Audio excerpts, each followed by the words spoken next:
पता नहीं यहाँ पे भाजपा के कितने नेता आए मेरे से पहले और क्या क्या भाषण देके गए हैं।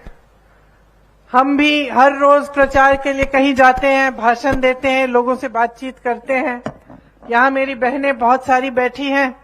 जब भी छत्तीसगढ़ आती हूँ तो सबसे बड़ी खुशी मुझे इस बात की होती है कि मेरी बहनें बाहर आती हैं और बातों को बहुत ध्यान से सुनती हैं।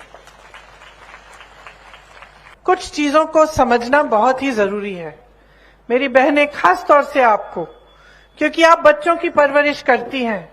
अगली पीढ़ी आपके हाथों में है। आप खेतों पे भी काम करती हैं, बाहर भी जाती हैं काम करने के लिए, नौकरियां भी करती हैं, लेकिन उसके बावजूद घर आकर सबका देखभाल करती हैं, परिवार को बनाती हैं और समाज की, बच्चों की परवरिश करके समाज को मजबूत बनाती हैं। तो आप सबको अपने भविष्य के बारे में अच्छी तरह से बातों को समझना बहुत ही जरूरी है आप सबके लिए कि पिछले 5 सालों में क्या आपके प्रदेश को मजबूत किया गया है या कमजोर किया गया है। क्या जो आपकी संपत्ति है, जो सरकार का पैसा होता है, वो सरकार का नहीं होता है, वो आपकी जनता का पैसा होता है, आपकी संपत्ति होती है। ताली बजाने की बात नहीं है बहनों और भाइयों, ये सच्चाई है जिसका एहसास आपको होना चाहिए। जब सरकार खर्चती है इन पैसों को तो आपको पूछना चाहिए, भाई ये मेरे काम के लिए खर्चा जा रहा है या ये किसी और वजह से खर्चा जा रहा है। तो आप केंद्र सरकार को देखिए, भाजपा की जो मोदी सरकार है, मोदी जी के लिए 8,000 करोड़ रुपए का एक जहाज खरीदा। उस जहाज का क्या इस्तेमाल होता है? मोदी जी घूमने जाते हैं विदेश में। एक जहाज खरीदा, एक और खरीद लिया। 16,000 करोड़ रुपए के 2 हवाई जहाज सिर्फ मोदी जी के घूमने के लिए खरीदे गए। आगे बढ़ते हैं।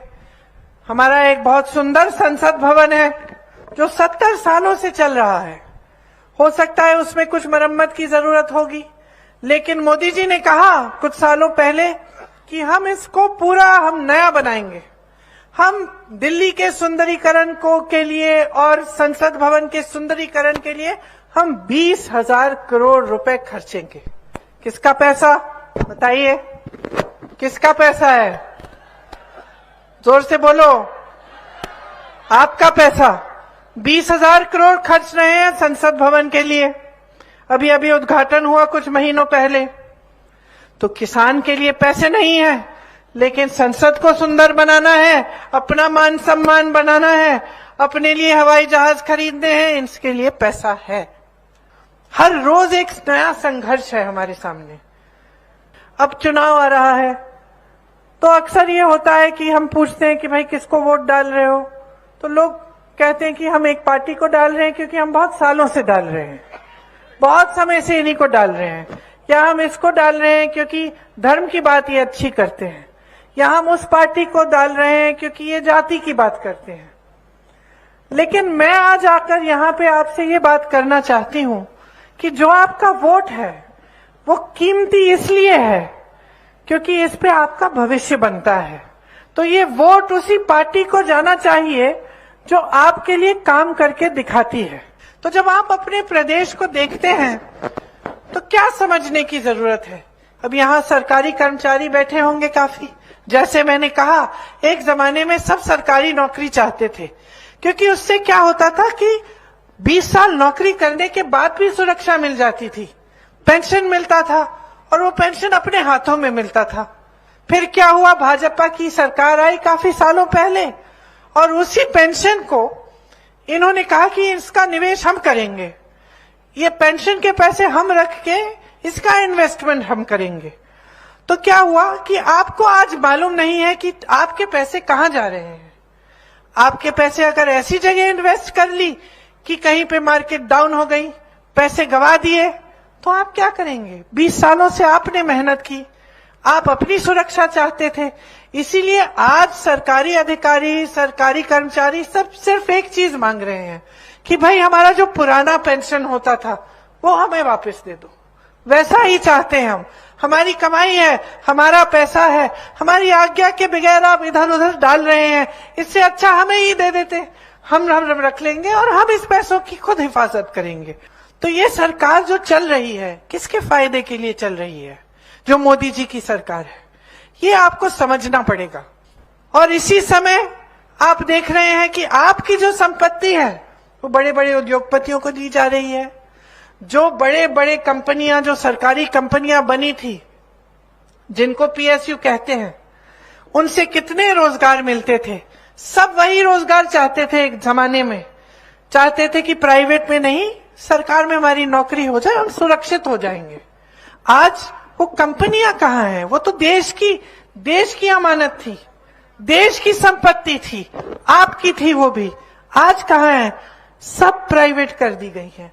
और किसको दी गई है? बड़े बड़े उद्योगपतियों को, कौड़ियों के दाम में बेची गई हैं। ज्यादातर अडानी जी को दी गई हैं। जितने भी बंदरगाह हैं, जितने हवाई अड्डे हैं, जितनी बड़ी कंपनियां हैं, ज्यादातर इन लोगों को सरकार ने दे दी। तो ये सरकार आपसे पैसे छीनती है, आपकी संपत्ति का इस्तेमाल करती है और बड़े बड़े उद्योगपतियों को दे देती है।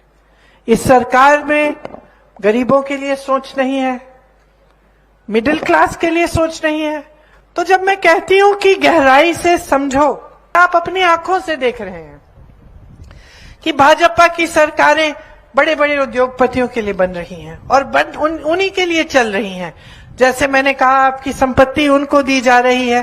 अडानी जी एक दिन में, सुन लीजिए बहनों, एक दिन में एक आदमी, अडानी जी 1600 करोड़ रुपए कमाते हैं एक दिन में। और देश का किसान आज 27 रुपए कमा रहा है एक दिन में।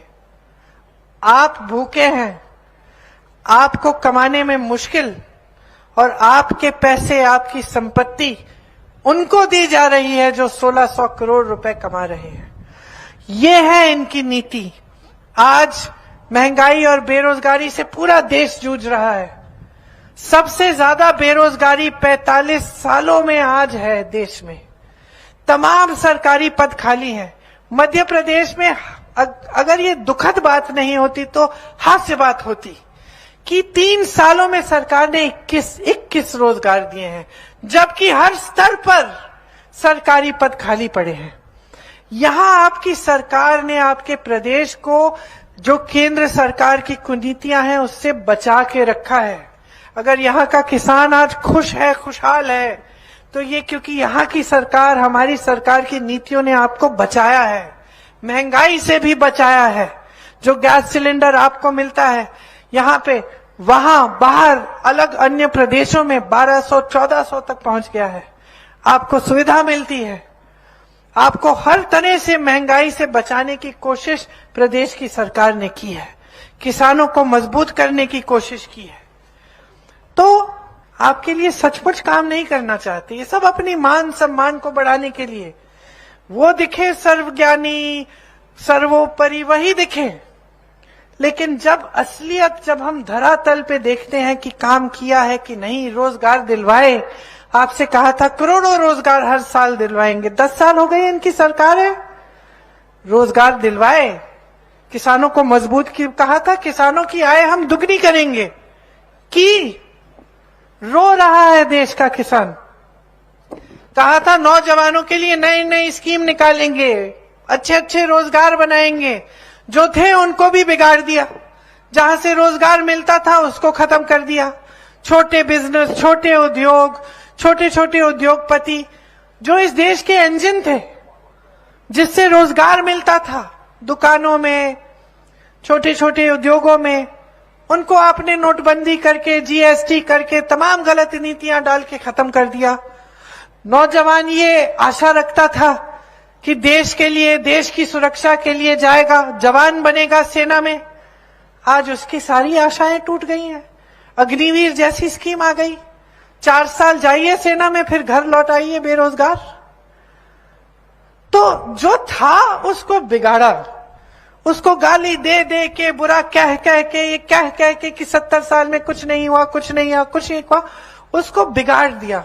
जो बनाया था सबने मेहनत से, इस देश की जनता ने अपनी मेहनत से, जो अच्छा था वो या तो उन्होंने बिगाड़ दिया या अपने बड़े बड़े उद्योगपति मित्रों को दे दिया।